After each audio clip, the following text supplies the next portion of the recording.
your people?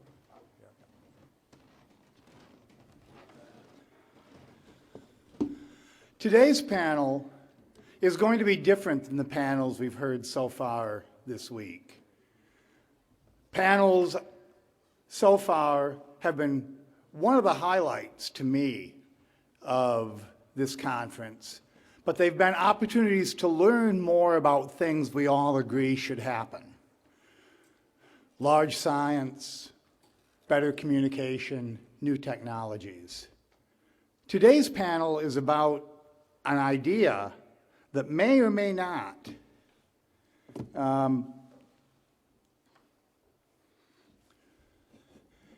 be appealing, even be right. And I wasn't sure when I got asked to chair this panel how it was going to unfold. I think to me, what's communicated how interesting the idea is both from the original panelists that were part of the program. They've just flooded me with PowerPoint presentations they want to fit into their 7 minutes.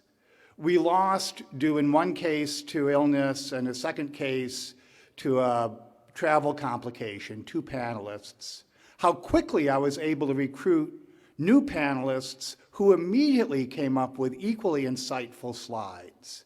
This is going to be a very interesting morning, and I hope you follow the presentations, make good questions from the floor, which we will certainly do everything we can to allow time for you to participate.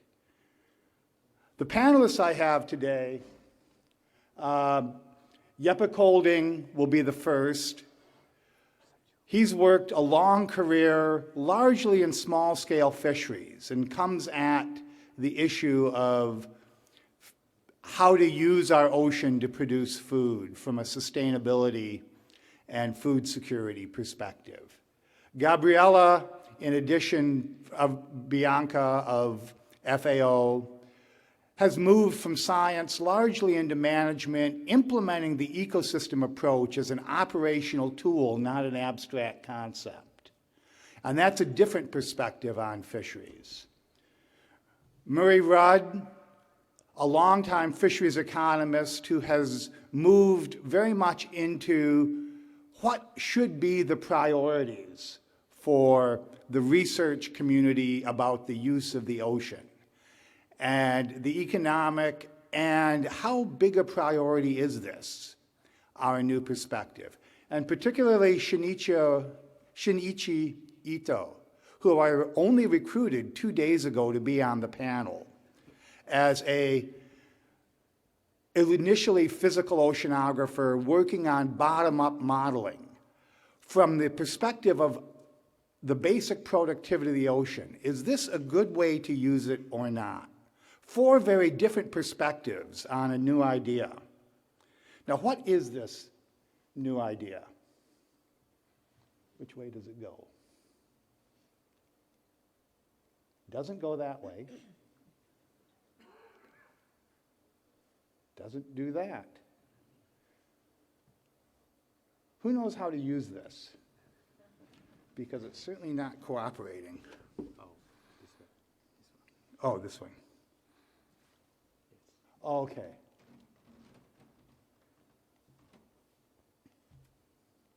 Yeah, let's move the clock back 20 years.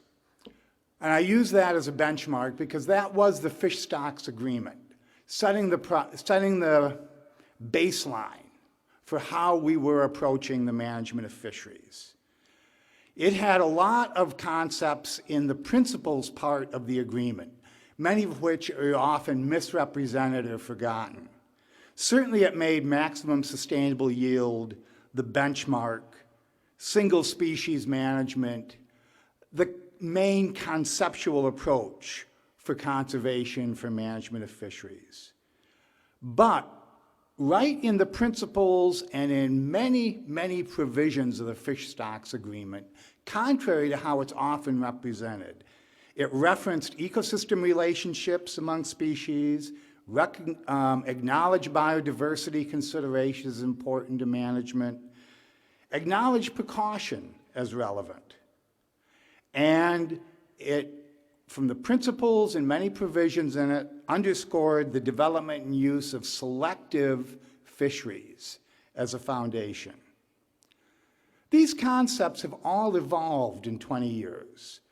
Maximum sustainable yield went from being sort of a risk-neutral target for management to now an upper bound on what fishing mortality should be. But the concept stays with us. But its interpretation has changed substantially for the better. From the tacit acknowledgement of species relationships, we've got much more sophisticated insights into how species interactions mean you can't fish all the species at their maximum sustainable yield individually, simultaneously. There's trade-offs that are going to be necessary. And we've learned a lot about how to understand those trade-offs, manage and make them. And the guidance on how to apply precaution, how to apply the ecosystem approach, has become much more sophisticated in 20 years. When the Fish Stocks Agreement was negotiated 20 years ago, we knew in the abstract what we were supposed to do. The time it's taken over 20 years is to find the right tools, the right incentives, and develop the will of policymakers and decision makers to apply those tools, apply those incentives. But I think Dr. Lubchenko's plenary a couple days ago provided all the evidence that we need that when the will is there to apply the tools we know can work, we can turn around fisheries. The examples of improvements are widespread where there's the will to do so. We've turned the corner, and now we need to start talking about where you have the will to manage fisheries, what kinds of fisheries do we really want? Now, all the time that we were becoming more sophisticated, watching our concepts about maximum sustainable yield, biodiversity, precaution, become more sophisticated, selectivity remained unchallenged as the right way to manage fisheries. It was right because it avoided waste. It was right because you were able to protect iconic species, charismatic species you cared about. It was right because it allowed orderly allocation of fishing opportunities for countries which had the management capacity to license different participants in different fisheries and provide incentives on a fishery by fishery basis. Promoted matching how you fished and what you fished to what the markets or what the communities who needed protein and could find it in concentration in the ocean could do. Allowed matching markets to catches.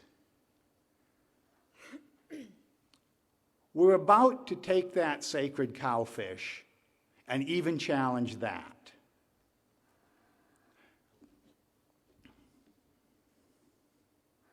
Balanced harvesting changes from selective fishing, which is choose the things in the ecosystem you want to exploit them at the highest level you can, and feel that it's sustainable, make a case it's sustainable, and leave everything else completely alone, to harvesting each species in the ecosystem in proportion to its respective productivity. Take something of all of them. Selective fishing, as a consequence, ensures that for whatever amount of biomass society chooses to take from the ocean, the impact is concentrated on as few species as possible, and that leads to a maximum distortion for that level of harvest of the food web and the relationships in it. If you go to balanced harvesting, and note the asterisk, we'll get back to that in 2 slides. Whatever amount of biomass you're removing from the ecosystem, you try to minimize distortion of the food web by changing all the pieces at exactly the same proportionate amount, taking their productivities into account. You can turn it the other way around and say, whatever degree of perturbation we establish is sustainable for a food web or an ecosystem, this allows you to maximize the amount of protein you take out of it while staying within that tolerance. There's lots of analogies. I like this one. You can remove the same amount of wood from a log or a wooden thing with an axe by concentrating all the removals in one place, or by a plane spreading it out evenly over the entire object from which you're trying to remove wood. Very different consequences to the object of removing the same amount of material.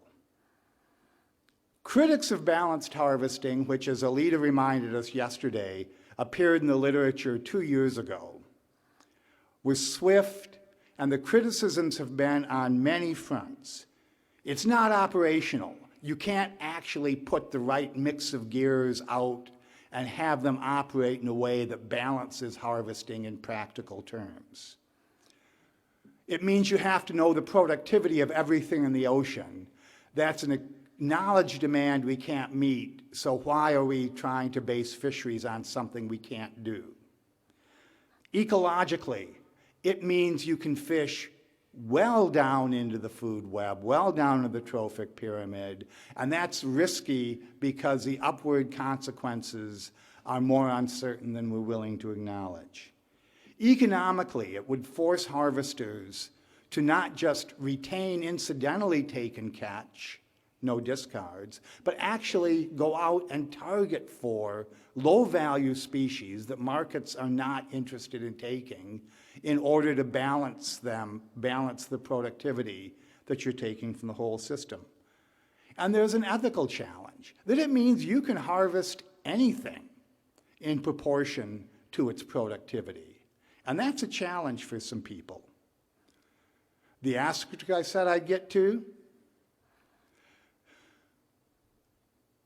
for all the legitimate questions that were asked on the previous side, there's a couple of illegitimate challenges that have been made. This does not provide a way out of first dealing with overfishing, curing overfishing where it's a problem, allowing recovery of stocks to occur where it needs to recover. It's saying after we've turned that corner, as Dr. Lubchenco pointed out we have been capable of doing, where should we be going? So this is a concept that's been in play. It has some very attractive attributes. It has some serious challenges.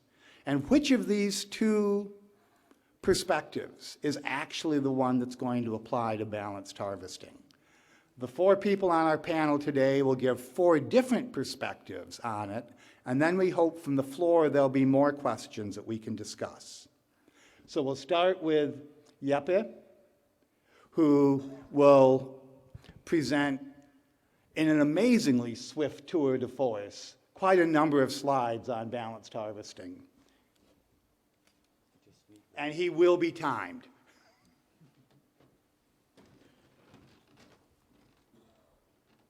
Shall I stand here? Wherever you wish.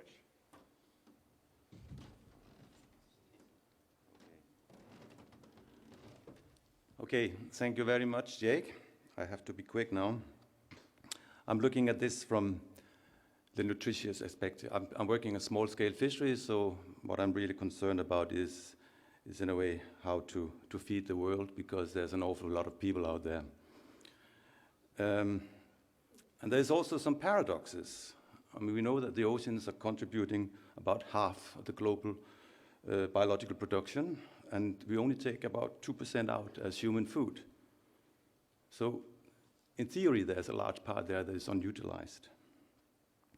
And still, it's overfished. These 2% we take out are in crisis and overfished. And we have heard this many, many times during the last couple of days. So there is a paradox. And the question is, maybe, essentially, can we harvest the oceans like we do on land? They are totally different ecosystems. On land, we have the large plants, we have tall grasses, trees, and so on. In the oceans, the primary productivity, the major majority is by tiny, small microorganisms, the phytoplankton. We have some few kelp forests, but everything is starting there at the micro level. We don't have big herbivores in the ocean. So I'm going to compare for you the food chain on land and in water, because that will give you some perspectives to how we are harvesting them. Everybody knows the Trophic Pyramid, or the trophic levels here, as we go up. And on the land side, we have all the vegetables. 80% of our food is vegetarian. And the second level, we have our domestic animals for meat. And then we have the top predators at the third level. And then we have the wolf eaters and the eaters of the wolf eaters at the top, mythical animals that we don't really see. In the oceans, it's much different, because we actually have the fourth and the fifth level there. Some of our most important fish stocks are wolf eaters, or eaters of wolves. And that means that there's a huge difference. We are feeding 2 trophic levels higher in the ocean than we are on land. And it's very inefficient in terms of energy. Now, there is a model called EcoPath that most of you know about. And I'm not going to go into that, but it's a standardized model, and it's been utilized a lot in the world. And the group of people with Willy Christen in front, they have kindly shared this data with us. So we have got the data from 150 EcoPath models from all over the world. So I'm going to give you now a world picture of the fishing pattern. It covers about 40% of the ocean. And if we look at just the results of coming out of these models, they've all been published. Then first of all, we see that we have this pyramid sort of kind of things. We have this strong decrease in productivity with the trophic level going up. We have the 90% loss between each trophic level that we know. So when we fish at the top, there's not much left. Now, this is the global fishing pattern from these 150 models. This is the mean exploitation rate from our highly selective fishing. We are fishing at trophic level 4 and 5. And at trophic level 2 and 3, there's hardly any fishing going on. Also, what was really surprised for me coming out of this result is that the average exploitation rate is about 20 to 25%, which is not very high. I mean, normally we say we have to be cautionary, we get to about 40%. So at the global level, it doesn't really seem that we are overfishing so much. But that's not the question today. The question is not how much we fish, but how we fish. This is the human trophic level. We are 2.21. We're down here, but we harvest up here. And if we want to balance it, we could take 1,000 kilos of anchovies for every kilo of tuna we took out. So we have a conflict here. We want to get more food out, and we want not to disturb the ecosystem. And we are disturbing it by selectively fishing it. This one, Alida showed you yesterday, so I'm not going to spend much time on it. We have the pyramid. We can turn it on its side, and it has this regularity, and we find that in all aquatic ecosystems. We can take the slope of the biomass spectrum, and we can measure that. Now, all the fish starts as tiny, small animals, very small eggs, and they have to sort of go this feeding up through the trophic levels. Everything above phytoplankton becomes carnivorous, and then we have the mortality and the growth coming up. So they all have to go to this gauntlet through this. And we are fishing here at the top very inefficiently, and we see these changes to the ecosystem, and that's what we try to avoid. But we do see them. There's lots of evidence of that. This is just one example, the North Sea, where we have this change in the biomass size spectrum. And the balanced harvest, as Jake has already said, the concept is very easy. We fish across everything according to productivity. In theory, that will maintain the ecosystem structure, and it will also increase the yield. So how can we measure this balance? This is just a plot. This is just my suggestion. We have the logarithm of the catch against the logarithm of production. we have the one-to-one line. And in a balanced way, we should fish something that is parallel to the one-to-one line. The closer we get to the one-to-one line, the harder we fish. So the lines, how far we are from the line, they will see, are we fishing lightly, are we fishing heavily? And then we can put our groups on it, or our species, stocks, trophic levels, and that will give us an idea of how balanced we are fishing. Now this is the global fishing pattern in this picture here, and you can see we are unbalanced. We are fishing high at the low productive species, high trophic levels, and not enough down where they are highly productive. This is the best managed fisheries in the world. These are the temperate fisheries. These are the ones that we think we have control of. They're not balanced at all. There's no significant difference from this slope and at zero. This is the tropical upwelling fishery. They're doing better. They're still not totally balanced, but the slope is starting to get close to the one-to-one line. So the question is, will balanced harvest reconcile our objectives? That's the discussion today. Thank you very much. Thank you, Jeppe, and thank you for keeping very much to time. I was very impressed. Gabriella, from an ecosystem approach and management perspective, please.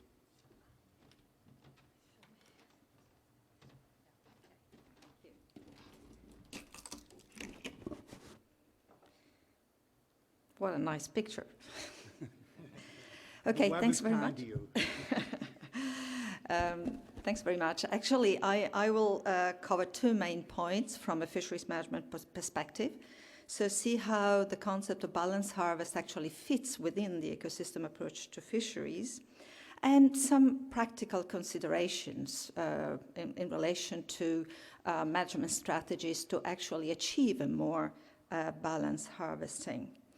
Ecosystem approach to fisheries, what is it? I mean, yesterday we heard that ecosystem approach is still a very blurred concept. In fact, it was almost 15 years ago that a ministerial conference actually committed to the principles of ecosystem approach to fisheries. And we believe that since then we have made very good progress. So not only the concept is and the principles are clear, but also there are practical ways of implementation.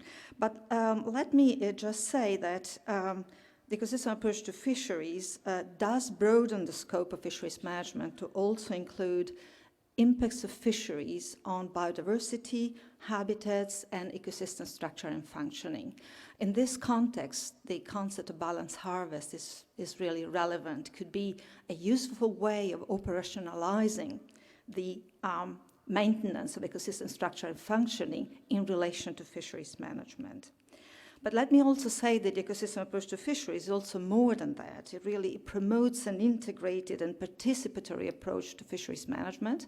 So integrated in the sense that fisheries are looked at and managed as integrated systems, so looking at not only ecological issues, but also socioeconomic issues and looking at governance and institutional arrangements that will ensure achieving given ecological and human objectives.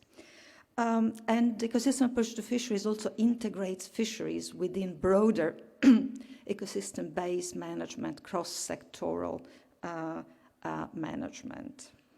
So we want to see happy people in happy ecosystem. But the main point I want to make, the main message here is that balanced harvest, yes, is a potentially useful concept to address ecosystem impacts of fishing, and thus relevant to EAF, but we should not equate balanced harvest is not EAF. EAF is much more, much broader than that. Let me also make some other practical considerations from a management perspective. In the discourse that has been going on balanced harvest, a lot of emphasis has been put on selective fishing as being the culprit. And in my view, we have been mixing, the concept of selective fishing, two different aspects of selective fishing. So selective fishing at the operational level. So what you do in when you're fishing, and you know, your ability to actually target and remove exactly the species and the size you want. And the selective fishing at the ecosystem level that refers to the combined removal of species and sizes in a given ecosystem. That's what we want to achieve in a balanced harvest context. And that requires much more than just considerations on the selective fishing at the operational level. So I guess the message I would like to give is that in the context of balanced harvest, we have to think much more at ecosystem level. Also, something about this trophic pyramid, Jeppe, I find it very useful in terms of simplifying the complex relationships across different trophic levels, energy flows. But it can be also dangerous because it gives the impression that that's what you have out there. But in fact, this trophic pyramid, I would argue, it doesn't exist in space and time. Let me give you an example. The Barents Sea ecosystem, I mean, we have areas occupied by Atlantic species with given biological and life history strategies. They're usually much larger species with high fecundity, et cetera, et cetera. In other regions, you have species that are smaller with completely different characteristics. So the spatial structure and distribution in space, and I would say also in time, because most of these species also carry out migrations, will be fundamental in support of developing strategies for a more balanced harvest at ecosystem level. Again, on the trophic pyramid, we always concentrate, and the literature has been concentrating on the middle part, you know, the fish that we catch. We need, again, to think of the top predators, and this is not easy to introduce, and of course, the primary producers, so the plankton. So a truly balanced harvest at ecosystem level has to take also, I mean, all the ecosystem components into account, and this is a real challenge for many, many different reasons. Final messages. Really, balanced harvest is not just about selective fishing. Selective fishing has been central in the fisheries management paradigm, conventional fisheries management, but it has not been the only thing. Conventional fisheries management paradigm has been also about maintaining, for example, spawning stock biomass of exploited species at sustainable levels. So it's not just selectivity, it has been a combination of measures, and unfortunately, this has not always been implemented successfully and fully.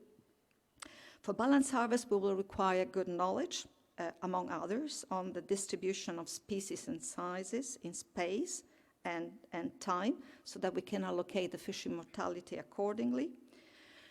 Also, for balanced harvest to be meaningful, we have to deal with the main drivers of non-sustainable fisheries. So overcapacity of fishing fleets, open access, and IUU fishing. This need to be dealt with. Once these are in place, I would argue then we can fine-tune our harvesting strategies to achieve a more balanced harvest. In my view, balanced harvest will require a combination of management tools that are pretty much the same as those that we've been using in conventional fisheries management. But probably, balanced harvest will best be achieved through a combination, among other things, of highly selective fisheries, so that we can control and ensure the right level of fishing mortality across species and sizes in the ecosystem. And I'll stop there. Thank you.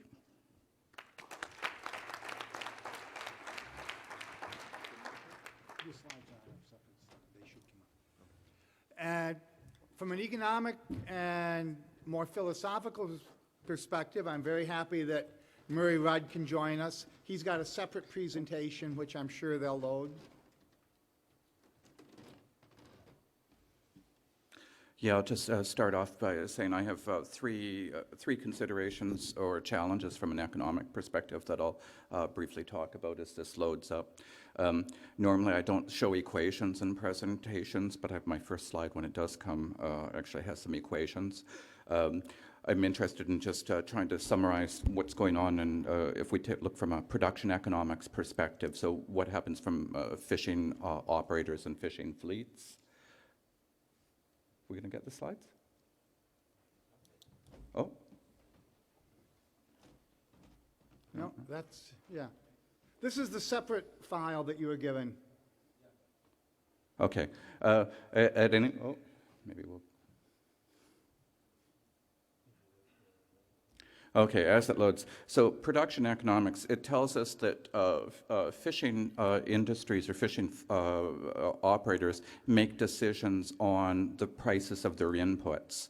And environmental considerations, which we might consider trophic level considerations as a part of a broad environmental consideration, is something that we need to be considering. There's a need to develop markets and products. I'll cover that briefly, and just speak a bit about uncertainty in harvesting. So this is the equations.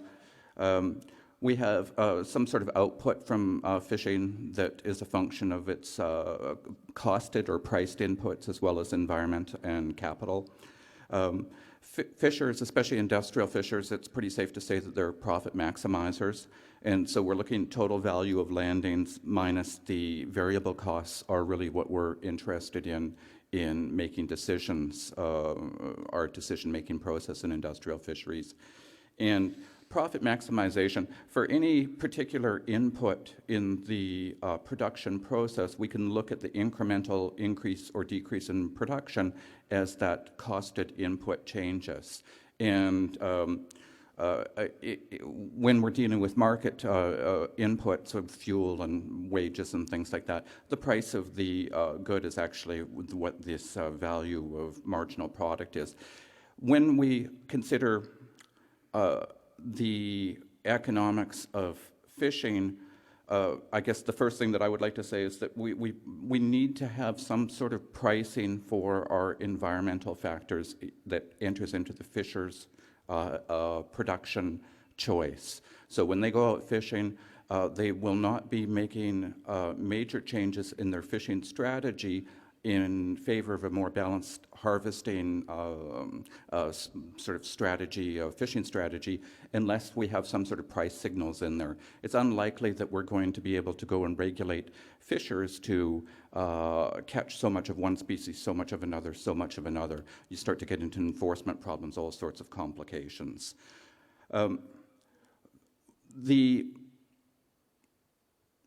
We can put an economic value. You often hear the term shadow prices. So we can put an economic value on environmental factors. We can infer that through production decisions. What we do is, instead of differentiating by the costed inputs, we differentiate by the environmental factors themselves. So it's not beyond the capacity of production economics to start to infer what the values of particular types of environmental considerations are. And I should also note in here, when we're looking at production decisions, prices can be positive or negative. So we can actually have a particular input can be attributed with either a positive or negative cost, so either a cost to the fishing company or actually a subsidy to the fishing company. Subsidies are bad words. It's a bad term for economists, so we don't like to use that too much, but the prices can go either way.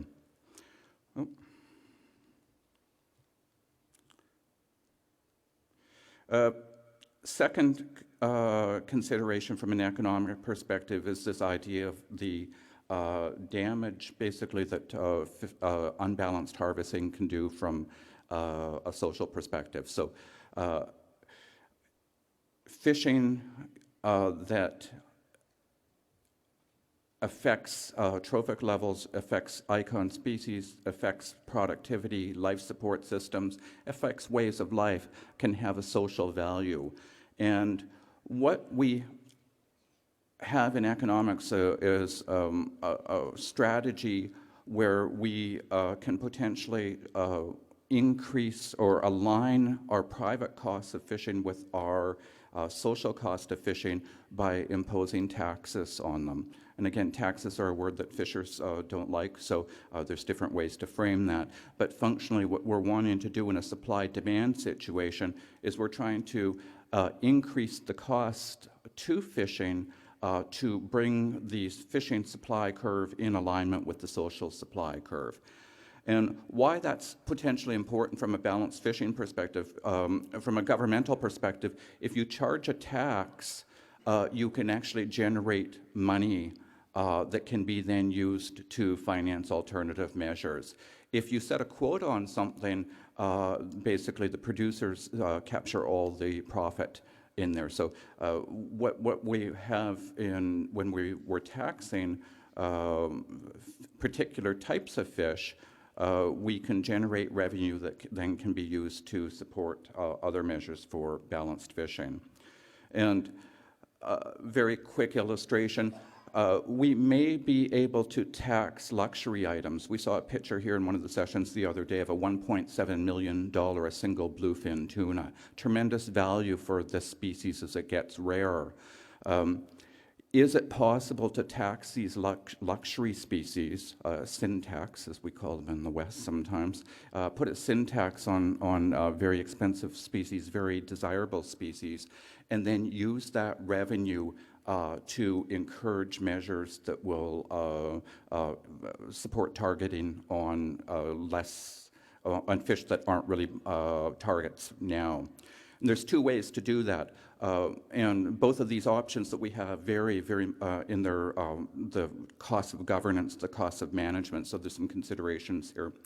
We can take that money potentially, and we could, for a species, we might be able to develop new markets for it. So we could take tax the rich, tax the high-value species, and then use that money for market development for a species. We're trying to push out the demand curve. When we push out the demand curve, what we are in a situation is we increase both the price and the quantity of the lower trophic level species that would be fished. The other option is to actually subsidize the low-value species. So we actually subsidize fishers to go out and target species in some way. So we might give them actually a straight payment for that would be in addition to their market price. These options, we have a lot of different policy options. They can be crafted. It's really a matter of empirical policy research.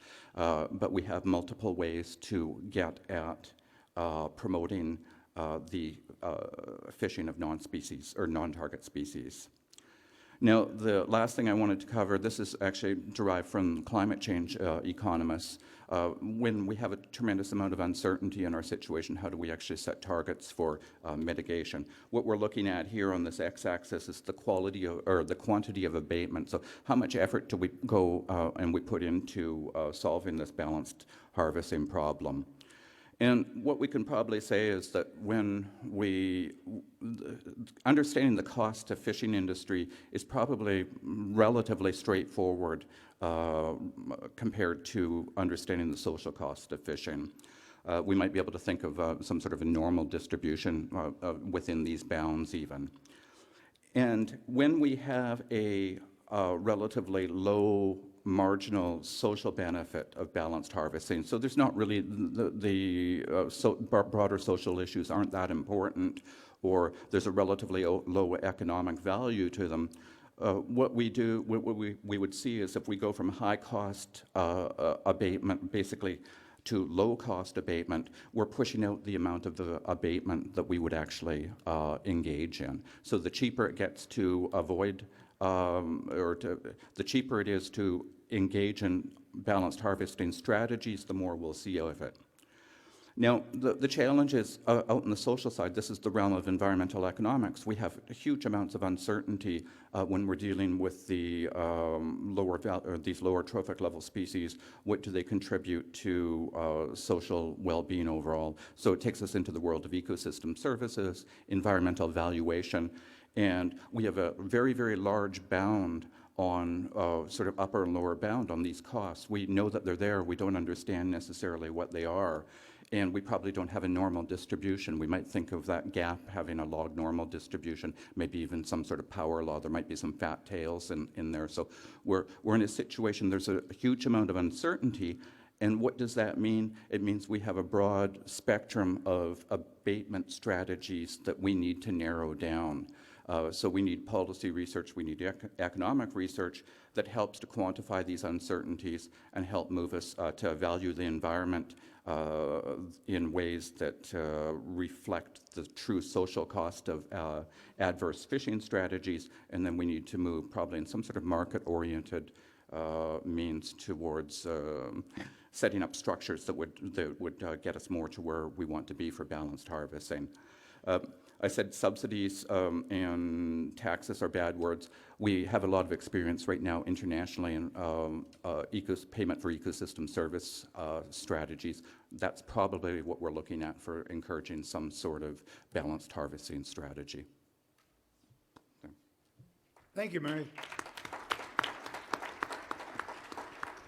And now while we go back to the other presentation, Shinichi Ito, from a ecosystem modeling productivity point of view, in just a couple days has put together some very insightful ideas for us. Thank you, Jake. And this morning I have Thai. So, so I'm Shinichi Ito from the University of Tokyo and also a member of the model developing team of the Nemuro Mafia. So today I will show you a view from a modeler. So this is again the size and abundance diagram Arida Bandi yesterday showed. So from the view of the modeler, the selective, balanced harvesting seems a better solution because the selective fishing put a huge impact on the size spectra, and the balanced fishing seems a more softy one. However, a big question is, can we investigate the different impacts of fishing strategies using current state-of-the-art models? This is a big question for modeler. So first, before apply the model to the question, we must define the metrics, target metrics. Is that maximum catch or maximum income or ecosystem resilience or biodiversity of the ecosystem or others? So we must define the target metrics first.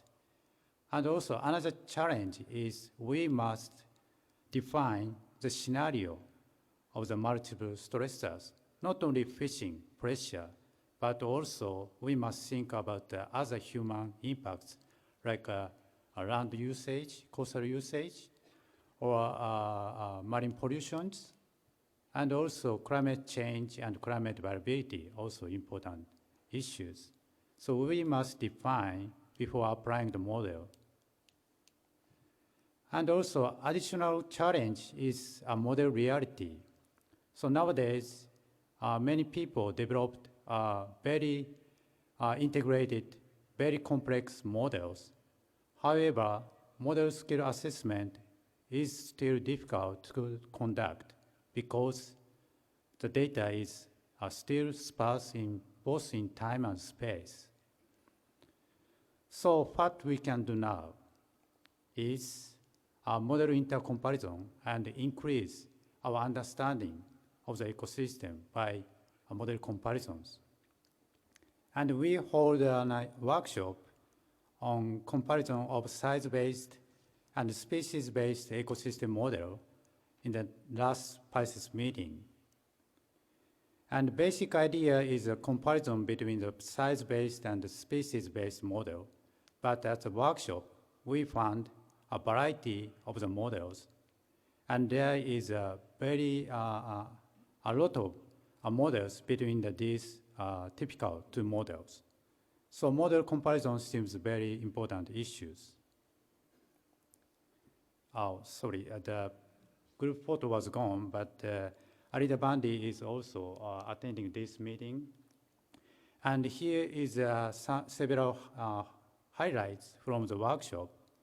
So first one is ecosystem responses for multiple species fishing are quite different between size-based and species-based model compared with single species fishing. So single species fishing are rather a simple question for models, but multiple species fishing still difficult problem the model applied. And another one is James Watson suggested that the extent of the change in size spectra highly depends on the migration characteristics of the species. So the impact is not local, but the fish can migrate to other regions. So the impact can cascade up to other regions depending on the migration field. And after the discussion in the workshop, we agreed that comparisons needs to be a specific question. So the question is the most important part. And before applying to the question, theoretical comparisons are needed. So we must know the model mechanism first before applying the model. And also it is possible to get similar answers from different models for very different reasons. So this is a very dangerous point. So the comparing the distribution of the fish or catch time series of the fish is not enough for skill assessment. We must know the real mechanism, what is happening in the model and also in the natural world. So model intercomparison seems important issues. So ICES-PICES joint initiative on climate change and marine ecosystem, SICMI, decided to conduct fish model intercomparison for next decades. And at the spring meeting in Hawaii, it is a future open science meeting. We found that there is a similar type of group. The name is FishMIP. So now we are discussing, and we will start joint study from next Brazil meeting. And next, I would like to show you a view from Japanese. So Satoumi is a famous Japanese word, as you know. Sato means village, and umi means sea. So Satoumi is a Japanese term for mosaic of different ecosystem types along with human settlements, which has been managed to produce bundles of ecosystem services for human well-being. So this idea is reported on the United Nations University 2010 report. And each country has similar kind of fishery villages and concept, I think. And Satoumi has enough possibility for sustainable coastal management in which not only fisheries, but human well-being are more focused, as Professor Matsuda pointed out. So I think Satoumi is one of the balanced fishing realization in the coastal region. And I think that we can achieve similar kind of the balanced fishing in the offshore, maybe in future. And here is another view from Japanese. So mottainai is also a very famous word now. So this is a concept of the sustainable society by using limited resources. The word is spreaded by African professor Warangi Masai. So here is an example for eel. So we will use meat as main dish, and gut is used for soup, and bone is made for snack. So whole body is used. And also, traditionally, Japanese utilize whole body of sharks as food, and the catch was limited. But however, higher economic demands on shark fin changed the system totally. So nowadays, high fishery pressure have been put on sharks, and only the fin was traded. So this is a big issue. So I think the human being must revisit the idea of mottainai and satoumi again. And to realize this, ocean literacy education is essential, as Dr. Dupont pointed out Wednesday. So here is my idea for the challenges in the next decades. First one is a model intercomparison and multi-model applications for the balanced fishery, and the satomi concept for offshore fisheries, and also education of the mottainai and satomi concept is the challenges, I think. Thank you. Thank you very much, Shinichi. Now, we do have 35 minutes left for participation from the audience. In order to maximize people's ability to be involved, what I'd like to do is take maybe 3 or 4 questions or interventions at once, and then the panelists can speak to the individual ones. Address your question to a panelist if you'd like to, or to the panel in general if it's a general point about the idea as we deal successfully with the issues of overfishing and move into a new future, is this the future we want to go to? So, anyone?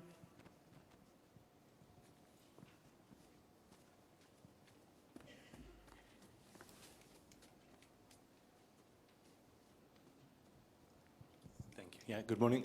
I'm Antonio Stamoulis from Ilvo in Belgium. I'd like to thank you for the very nice presentations, as well as touching this topic, which is much in vogue, but requires a lot of courage to stand there. My point is that fisheries scientists, from the very beginning of fisheries management, they've been trying to estimate something they don't see, and at the same time, something that is highly mobile. So what you propose now, well, first of all, fisheries scientists have been proven wrong from time to time, either because of factors they didn't estimate correctly or could not be foreseen, like environment. So what you propose now is requires a higher knowledge on the whole ecosystem, and sounds a bit scary, estimating all levels of the of a trophic pyramid. So do you think the scientific community is ready for this? Is it safe? And then from a practical point of view, how can this be achieved? And what can we do with the parts of the trophic levels we will get, the very low ones, like zooplankton, phytoplankton, or whatever? Thank you. Thank you. Over there?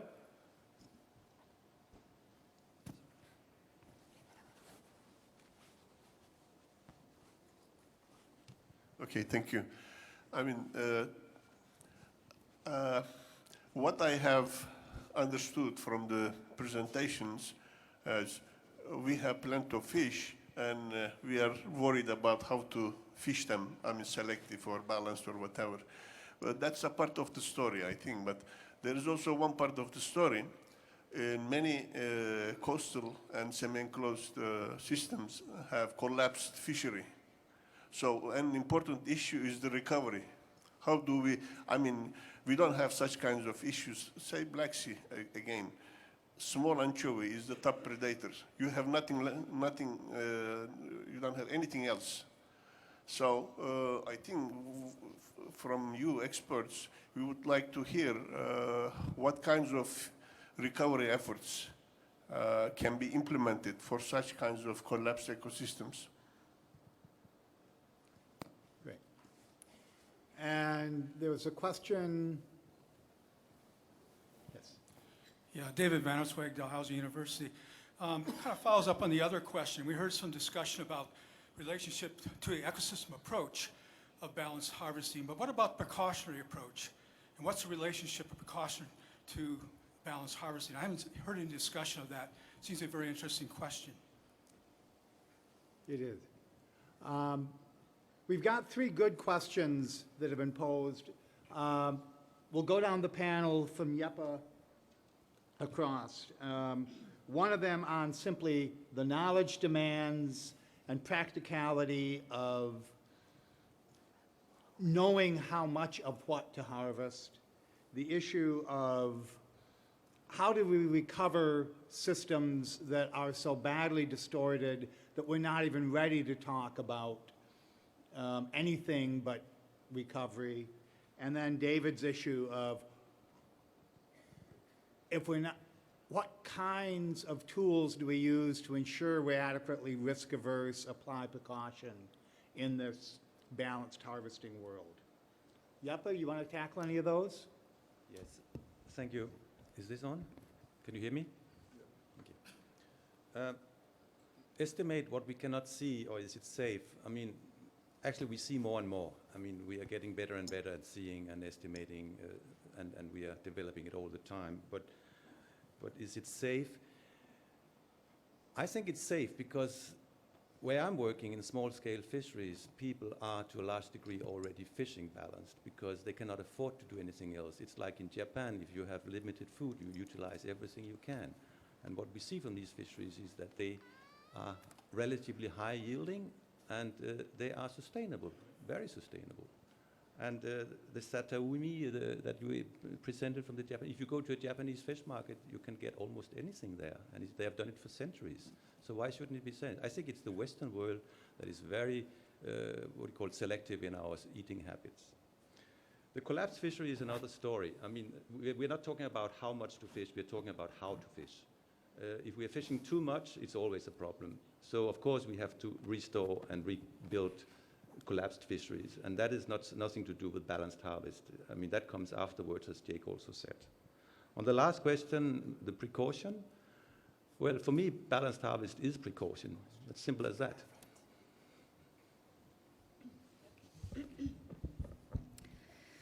All right. In relation to the first question, Yepa replied. I would like just to say that yes, most probably more knowledge will be required.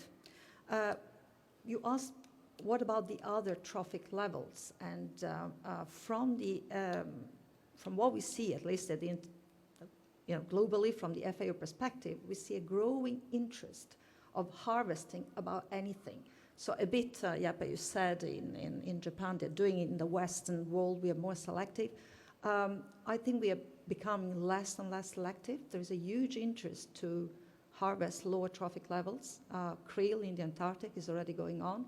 I believe in Norway there is already TAC being allocated to copepods, to zooplankton, and they're very valuable because of their oil content. We are looking at mesopelagics as a new and non-exploited resource. So there is a growing interest in getting more proteins and more products from the sea at all trophic levels. So that part, I don't think will be a problem. The problem will be how much are we taking across the different trophic levels. And the key issue is, again, the overcapacity that is a major driver non-sustainable fishing. In relation to recovering fishing, yes, I mean, that's certainly a priority. And talking about balanced harvest in a situation where your ecosystem is, resources are depleted and where you, again, have overcapacity, IUU fishing and all the others, is not very meaningful. Again, balanced harvest can be very useful as I would almost see it as, again, as a fine-tuning as compared to all the other challenging. The precautionary approach is one of the fundamentals of the ecosystem approach to fisheries. And how is that being implemented in practice? The precautionary approach is tightly linked to the level of uncertainty that we have about many things that we need to know for good fisheries management. And what we do, what we try to promote, okay, thanks, very quickly, but this is central to the ecosystem approach, is implementing a risk-based management framework. So using more and more risk assessments as a way of practically implementing the ecosystem approach. So that's central to the ecosystem approach to fisheries, and there are ways to do it in practice. Murray? Yeah, I'll keep my comments fairly brief here. I think when we're looking at the system, especially from the social, integrating not just the ecological system, but the social system, yes, we have tremendous uncertainties that we need to address. One of the complications, I think, from an economic perspective is also going to be that we have transboundary issues. We have beneficiaries of ecosystem services, perhaps internationally, that should, in theory, be willing to help compensate or shape fisheries in certain geographic areas. That's a huge challenge. We're seeing a lot of work in the international forestry field right now, and with REDD+ on how to structure ecosystem payment or payments for ecosystem service programs. And we may be able to draw some lessons from there, but we aren't dealing with fisheries. We aren't typically dealing with global environmental goods like we are with carbon. So there's some lessons that we might draw from that with regards to whole systems. There are some other things that may not be applicable.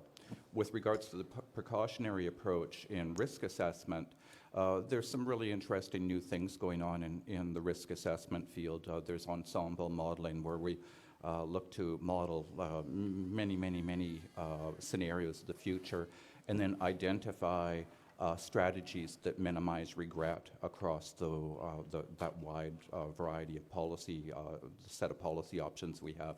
So there may be opportunities for using new types of risk assessment and integrating in with this concept as well. Thank you.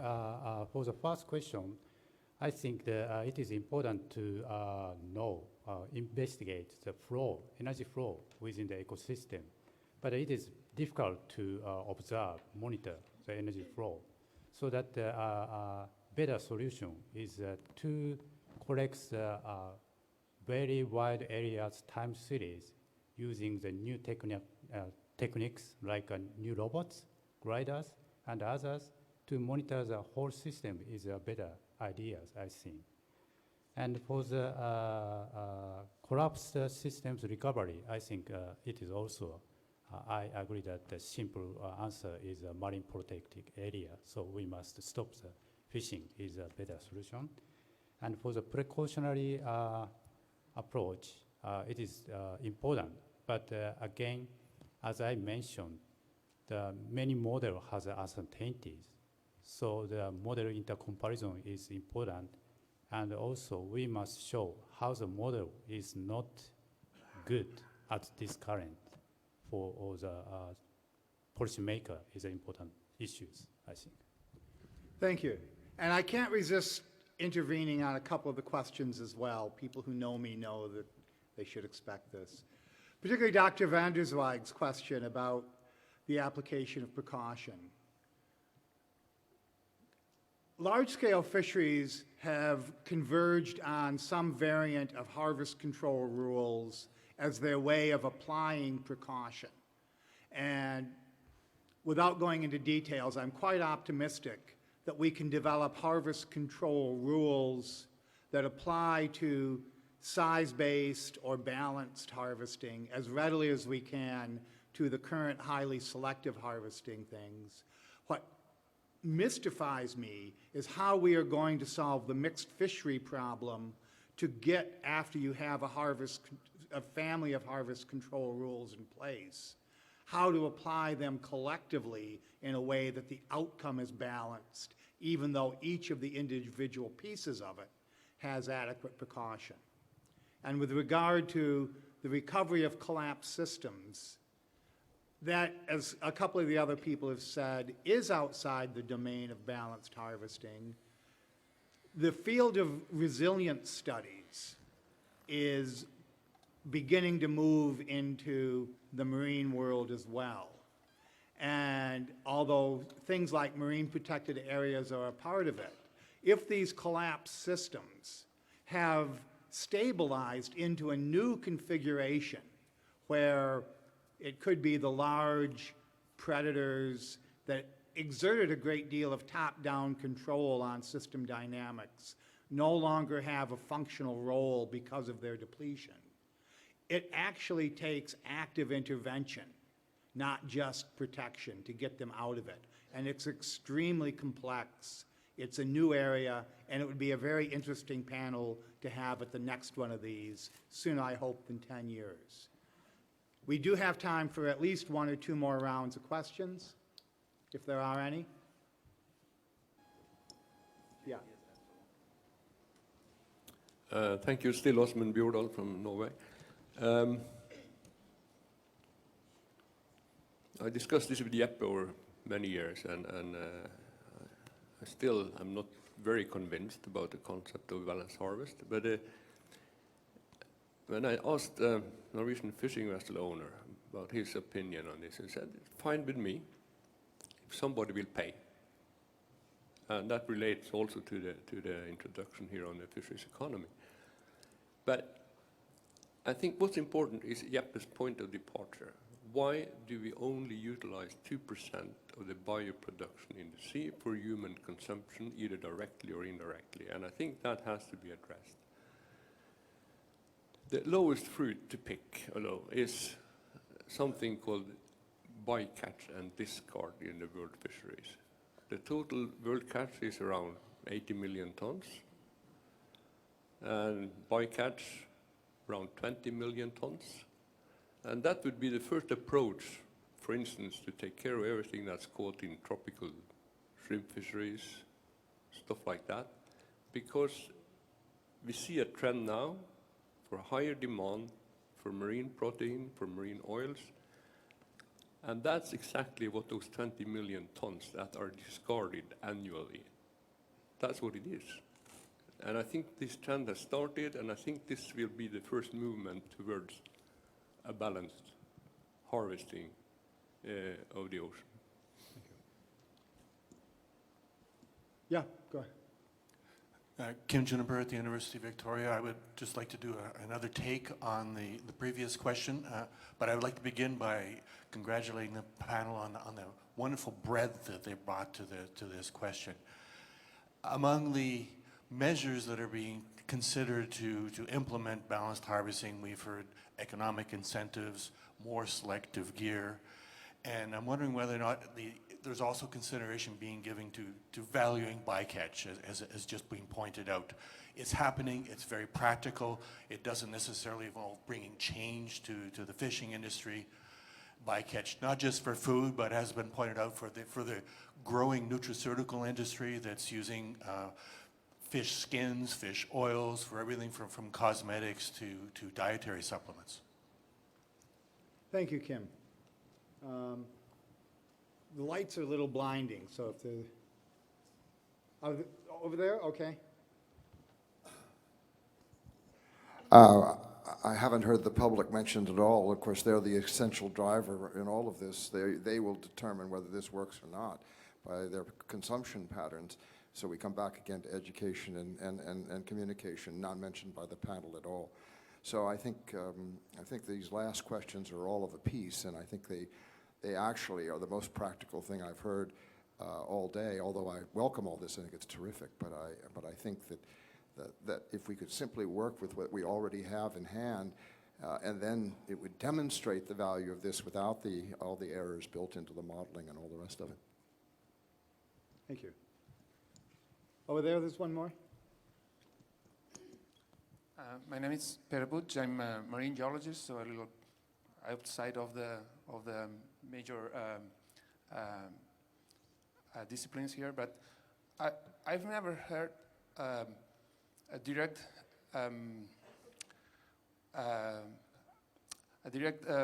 implication on the habitat destruction.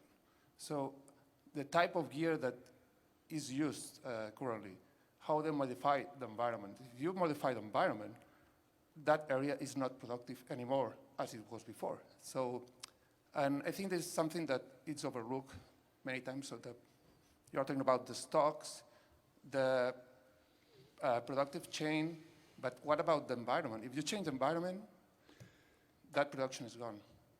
Thank you.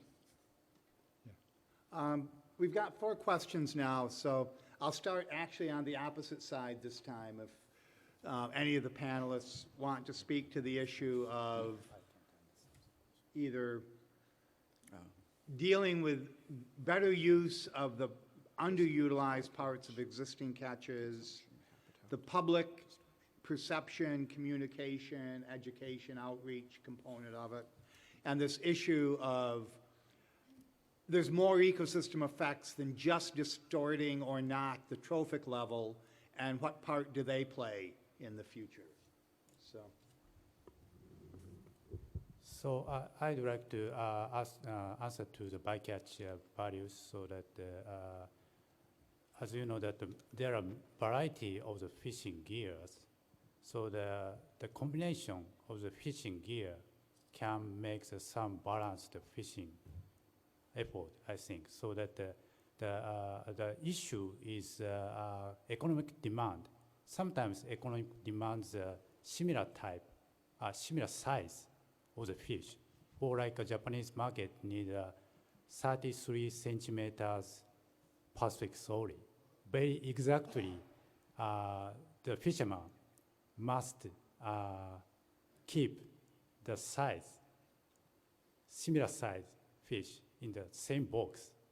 It is a very efficient way to get the fish from the ocean. So that I think that the combination of the fishing gear and using the many size, variety of the size of the fish is a better solution for us. Yeah, I would actually agree with that. And from an economic perspective, we have a number of different considerations and regarding what we can do with bycatch and discard. Certainly, there's different market development initiatives, new products. The public consumption issue in public education, there are different ways that we can stimulate market demand. One of them is through education. There's maybe more direct measures. There's indirect measures. We have a hard time sometimes evaluating education programs, especially from an economic perspective, what sort of impact they've had on changing market demand, but certainly they do, and it certainly is empirical research that can be conducted. Habitat destruction, I'll just say briefly that from an economic perspective, we're very, very interested in valuing habitat destruction, accounting for the lost productivity on other market goods and market species, but also on non-market species and general life support systems as well.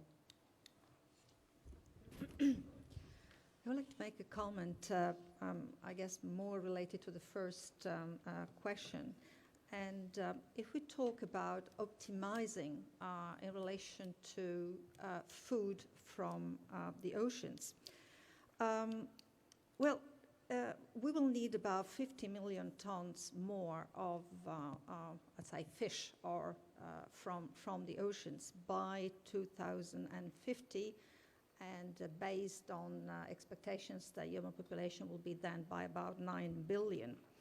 And actually, to get those 50 million tons, what we reckon is that by rebuilding depleted stocks on the one hand, and by the other, dealing with post-harvest losses, so not just discards. By the way, discards these days are about 7 million tons. They decreased from the 80s from about 27 million to 7 million, so we are discarding less and less and using more and more bycatch. But actually, the post-harvest losses in Africa, they are estimated to be about 30 million tons. So there is a huge room. You know, if you look at food and how to optimize for food, there is a lot to be done, both on the side of rebuilding fish stocks and marine ecosystems, and on the other hand, looking also at post-harvest, and yet also, of course, discards. And then I will also comment on the habitat, fully agree with the concerns. And again, balanced harvest, we see it in the context of a broader ecosystem approach to fisheries as dealing with one aspect of ecosystem sustainability, not all of them. And I don't think also it deals well enough also with biodiversity issues. So habitat and biodiversity issues should still, you know, they need to be dealt with in addition to balanced harvest. Yeppie? Yeah, I think there's no question that there will be an increased demand, definitely, and I think we see it already. And we are putting a lot of trust into aquaculture to replace the capture fisheries in our need for aquatic protein. And actually the aquaculture industry is now running out of feed.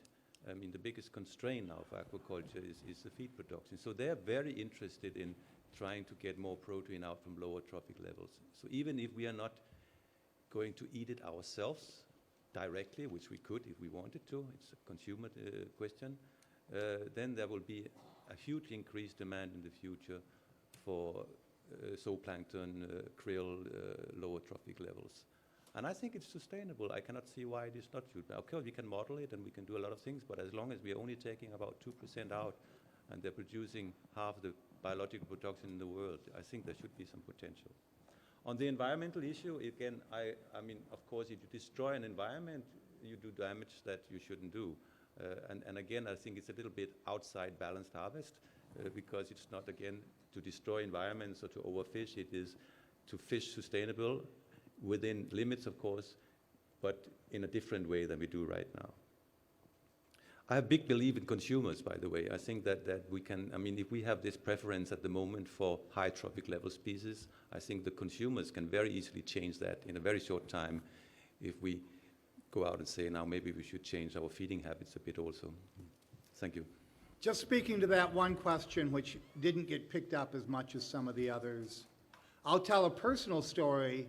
My first trip to China was part of a small group going to a workshop that Dr. Qixing Tang, originally one of the panelists who was not able to travel due to a medical issue, invited me to in 1992. And it featured a big banquet with one of those Chinese hot pot featured at each table. And when the first tray of things was brought, I was told in great detail what each platter had as we put it in. And with each next round of food, the explanations got a little bit vaguer until the platters came with no explanation. And I asked, well, gee, what's this? And they looked at me politely and said, you don't want to know. Until we do want to know, there will continue to be a problem making this work at the outer end. And the only way to want to know is to start with the youth, educate them, and have them take those values up. We'll take a couple more questions if they're quick, and we'll let each panelist then respond to those and give a concluding point or two if they wish. If there are any more questions from the floor. There's one right there on the aisle.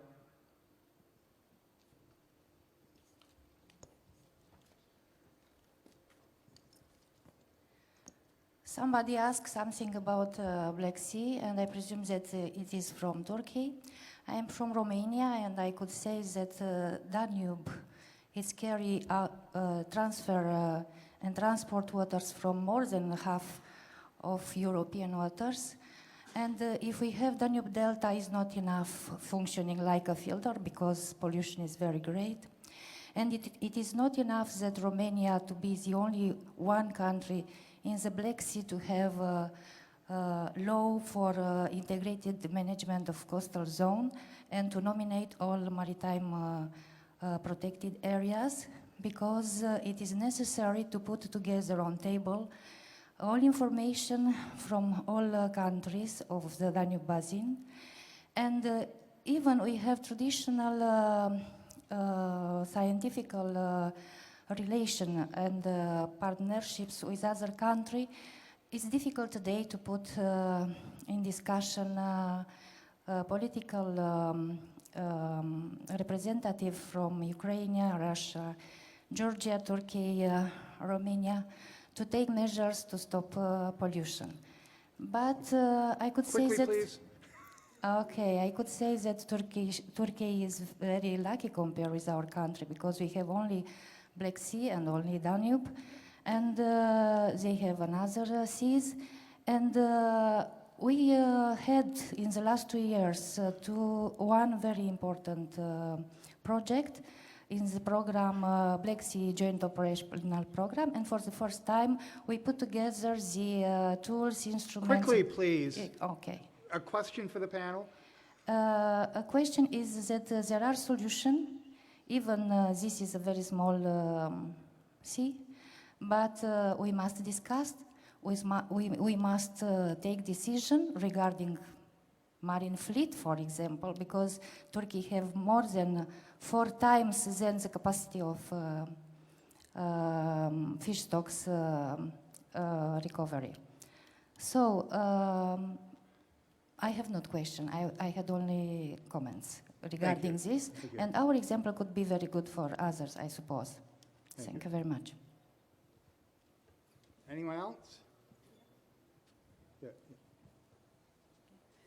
My name is Colleen Maloney from the University of Cape Town, and I wanted to ask to what extent the discussion of balance fishing is an extreme reaction to a problem of only fishing at the upper end of the size spectrum. So whereas this is a solution being proposed to a problem where we should simply rather be limiting fishing on the larger species and the larger individuals of species. Thank you. One more. Whoever has the mic. Okay.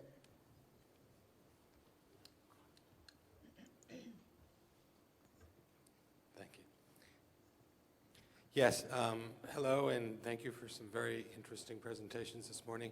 My name is Robert Hamway. I'm from the United Nations Conference on Trade and Development in Geneva, and we are following the WTO negotiations to strengthen disciplines on fisheries subsidies.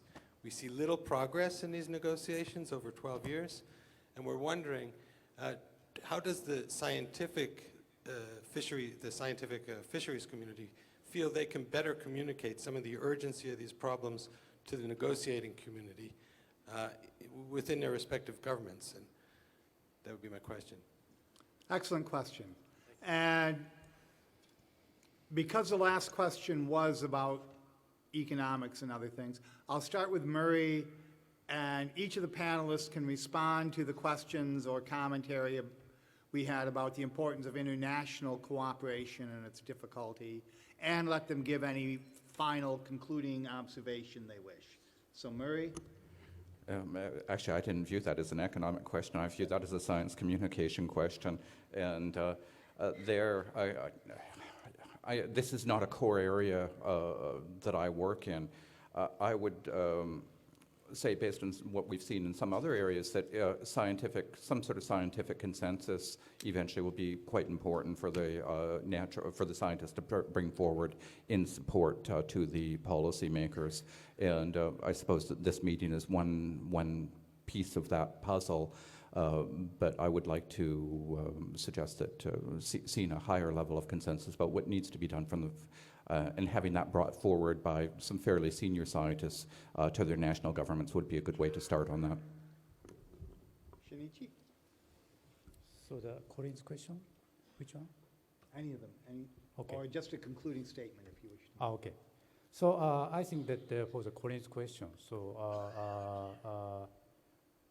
I'm saying, but the Japanese utilizing the baby fish, many baby fish, and the price of the baby fish is very high, and also the human demands on the coats much of the baby fish. So the Japanese utilize any types of the seafood now, and also we are thinking about the balance and Satomi's ideas now, and coastal ocean we conducted marine aquaculture and grown up the seaweed like wakame and sea pineapple and oysters. It is not feeding aquaculture, but using only nutrient from the ocean. So the energy intake from the lower trophic part is possible. And also we are balancing the harvesting from the baby fish to the larger fish in Japan. Yes, thank you. Jeppe? Yeah, I'd like just briefly to address the question from the lady from Cape Town. I mean, my background is actually in nursing. Before I became a biologist, so I worked my whole life in Africa, inland fisheries in Africa, where I've seen actually people dying of hunger and malnutrition. It's not a question of fishing less on the large fish. It's still a big question of giving protein, essential amino acids, to people who are suffering from malnutrition all over the world. That's from my point of view. That's how I see it. So it's not a matter of catching less large fish. It's a matter of getting enough protein to secure this nutritious income of protein for small children. And we can do that, increase that amount hugely, and I've seen it by catching more of the small fish. Thank you. Gabrielle? Yeah, I think I will just make some final statements. Again, I believe balanced harvest is a useful concept to address some of the objectives, particularly in relation to ecosystem sustainability under an ecosystem approach to fisheries. We should be careful not to confound the perception globally that that is a priority. Again, I would still think that a priority is to deal with the open access, IOU fishing, and overcapacity of fishing fleets. And I think it would be actually useful at this point, while science still investigates whether, and how much more fish or seafood will we get through balanced harvest, but also look more carefully at the management implications that go far beyond the selectivity of fishing at the operational level. Thanks. And I want to thank all the panelists. I think, to me, the value of the panel today and a lot of the value of the concept of balanced harvesting is not whether that particular concept is the right answer, but we have some difficult realities to face as a society. We are beginning to learn how to not just implement, which tools work to manage overfishing, but how to create the public education, knowledge, and political will to deal with it. The remaining questions of how we deal with a growing demand to meet human food security needs, deal with a changing climate and its effects on the ocean, these are not simple questions for the science community, nor are they simple questions for society. And the time to start the dialogue and to start the investigations that may lead us to better understandings of where we might wish to go or where we might wish to avoid going in the future is before we face the need to make those choices. And I hope the panel today has stimulated some thinking about not taking attention away from fixing the problems of overfishing and issues like that. But as we get better at doing it, as the will to do it spreads to more of the planet, what is the direction we wish to move? And I hope the dialogue we started here continues into the future. So I'd like you to join me in thanking all the panelists once more and let you go to coffee. Thank you.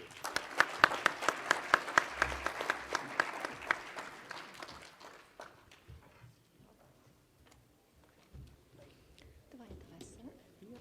Thank Thank you very much to the invited speaker and to the panelists. We have a few slides with some to remind you a few things.